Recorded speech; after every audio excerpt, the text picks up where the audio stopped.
nationally and internationally, worldwide audience wanting to know why this 10-year-old was killed. I looked at this little boy and thought, that could be my brother, that could be one of my cousins, that could be someone from my family. The person at the other end just broke the news straight away that, look, Damilola went to school yesterday, and he didn't come back home.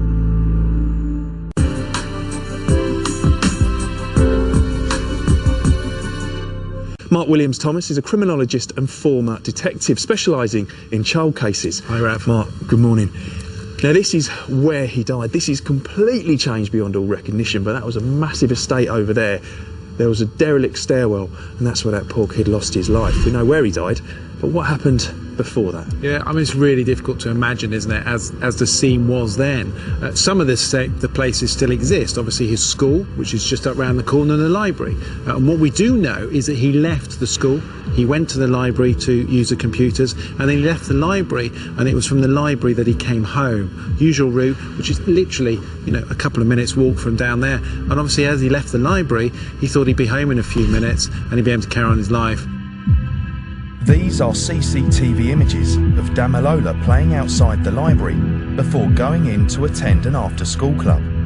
He then left the library, taking his usual route home.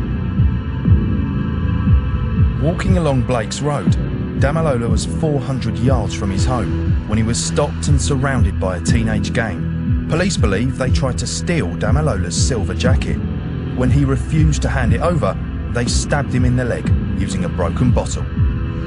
And the attack happened in one place, but he actually staggered on from there, didn't he? Because he didn't actually die where he was attacked. No, well, of course, when you get injured to the degree that he was stabbed by a bottle.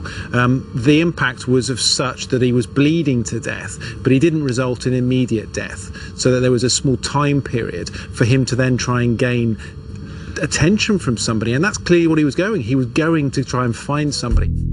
The gang of youths had left 10-year-old Damilola alone to bleed to death. Little did he know what he was going to suffer, and in fact what Peckham was going to suffer, and how that legacy was going to be left. And they needed to be able to clear out the evidence from below. So in other words, everything around them, they needed to make sure that that was secured, whether that be CCTV, and of course that's improved massively now, to make sure that there was anything else left. Sometimes perhaps offenders bring things to the location with them, so there may well have been something left by them. And also to try to establish what the pattern was and what the timeline, and timeline is really important when you're looking at a crime. One of the key things I became involved in as a police officer were door-to-door inquiries, but relations were difficult between the police and the public. The previous year, an inquiry into the murder of 18-year-old Stephen Lawrence had called the Metropolitan Police institutionally racist. I felt the tensions walking the beat in Peckham. And of course it was so difficult for police to get anyone to come forward. What I found was two distinct types of people. You had those that just didn't want to know, wouldn't talk to police, yet you had the others that had come over years before in the 60s from the West Indies or Africa or something, and that was their home, and that was their community, and they couldn't do enough for us. They were so helpful, and there's no middle ground. No. And I found that so frustrating that there was so many people that just didn't want to help. And I'm sure they used to open the door and shut the door in your face and say, look, I'm not prepared to tell you anything. All those ones that, you find out yourself, I won't help you. And the problem is when you're living with that, it's like, well, who's going to come forward and talk? Who's going to give me some evidence? Because they know what the ramifications are. They know that if they give evidence, that will require a statement taken. It may well require identity parade. It certainly will require, if their evidence is believed, going to court and having to give evidence in court. That is massive, and not something that happens overnight. It takes months, sometimes even years, to get to court. Now, of course, there's mounting pressure for this case to be solved, isn't there? There's huge pressure. Any senior investigating officer, that's the person appointed by the police to oversee the investigation, is under pressure from day one from senior officers. And they would have been saying, right, to get this case solved, have you got any witnesses? Have you got any suspects in relation to this? And that puts considerable pressure. And of course, that pressure then goes down the scale, right from the very top of the senior investigating officer all the way down the troops. 8 months after he died, on the 26th of June 2001, 4 youths were charged with Damilola's murder. This was largely due to eyewitness testimony provided by a young witness. She claimed to be here on Blake's Road when it happened. This 14-year-old girl gave them some real key evidence and gave them some direct evidence. And by direct evidence, I mean she actually saw offenders. So it wasn't something that she'd heard. She was told by somebody else. She actually says, I saw the offenders commit this act and I saw them run away. And at that point, she gave a number of names to the police.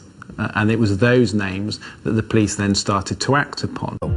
Her evidence was fundamentally flawed, and it was flawed on the basis that there was inducement as could be seen as her giving evidence, and that inducement first of all related to a £50,000 possible reward that was on offer for her. She was given mobile phones, she was given clothes by the investigating officers, and the problem is as soon as you start to give things to a witness, it's very easy for the defence to turn around and say that was an inducement. The reason you gave this was because you were enjoying that lifestyle, and that's the evidence you gave. So it may well have been her evidence was correct, or it may well have been parts of her evidence were correct. That was never going to come through with the way that she was handled by the police.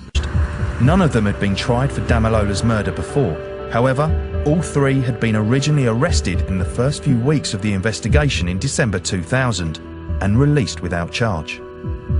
The new senior investigating officer came in and said, let's look at this in a completely new way. Let's use a new fresh pair of eyes to look at this. And what he did is he sent the forensic evidence to an external laboratory and he asked them to look at it. And that's where the evidence came from, because what they found is they found some blood splatter on the trainer, and they also found some other items in relation to clothing, and some cross-examination on that showed some fibre exchange. They were starting to build evidence from DNA in relation to a match between the victim, Damilola, and the potential suspects, offenders, on their shoe. And there was now a point where they needed to explain how did that blood splatter transfer from body to shoe if they were not at the location.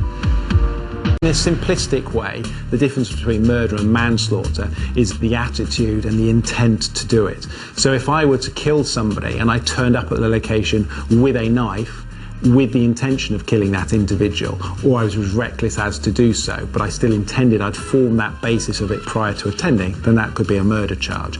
But on the manslaughter is when they get to the location, they didn't intend to kill them, they may have intended to rob them from something.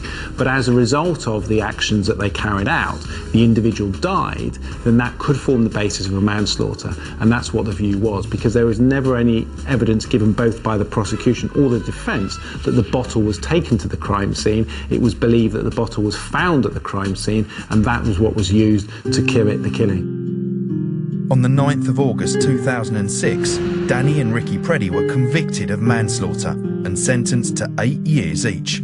When the verdict was read out, Ricky started shouting at the jury from the dock. Where we have to go through the sadness of somebody dying, something very serious happens, we must make sure we learn lessons. And I have to say, from the Damilola's death, you know, very, very sad as it is and shocking, but as a community, an awful lot has been done to move forward from that and to try to make sure it doesn't happen again. And certainly when it does happen, and if it does happen, things aren't dealt with in the same way as they were back then.